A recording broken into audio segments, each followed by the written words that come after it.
After a couple-year hiatus against the Ducks, USC returns to Eugene. With the Los Angeles Times, I'm Lindsay Theory, joined by Gary Klein with a preview of Saturday's game. Gary, plenty on the line for USC when it travels to Oregon. First of all, Clay Helton, he wants to be the head coach. USC needs to continue to win. Second of all, that Pac-12 race is right within the grasp of USC.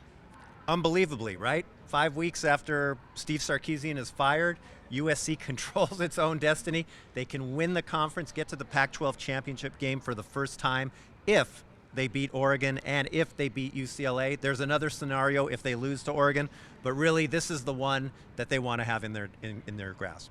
The defense is going to really be the focal point of the game.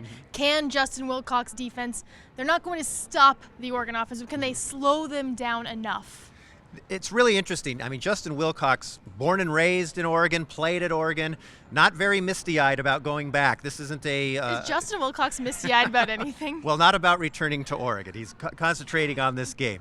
And they have their work cut out for them. USC's defense, to its credit, has played well the last 4 games. There's no getting around it. That defensive line, as you mentioned, Antoine Woods, Delvin Simmons, really coming on. But this is a different animal. Oregon is going to be a different situation, and USC is going to be doing it with some inexperienced linebackers. They are. Cameron Smith and Lamar Dawson are sidelined for the season. It's going to be Olajuwon Tucker, Uchenna Nwosu, a little bit of Michael Hutchings, who likely will fill that role. Now, offensively, we know Oregon's going to put up points.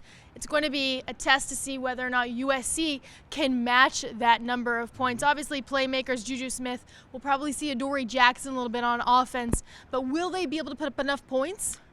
That's the big question. Find the right? answer. Yes. I think it's going to be very difficult. That's why they're going to need that defense to get maybe a turnover or two, maybe get a touchdown. They're going to have to do something to take the pressure off of USC's offense, which has looked good at times, but has not been the kind of unit that just can score at will. At least they haven't shown that. Once again, Trey Madden is not going to play, so we're going to see if Ronald Jones can break free, Justin Davis, and we'll see how Cody Kessler performs in what's going to be a huge game for him, going into a hostile territory with the Pac-12 championship, really, or at least the South Division, in his grasp. A hostile territory, but one that isn't expecting rain, snow, or wind. We'll see if that changes for the forecast in Eugene. Saturday kickoff is at 12:30. Gary Klein will be there. Be sure to follow him on Twitter and on Periscope, and we'll have the latest on the game on the USC Now blog on the Los Angeles Times. With Gary Klein, I'm Lindsay Theory.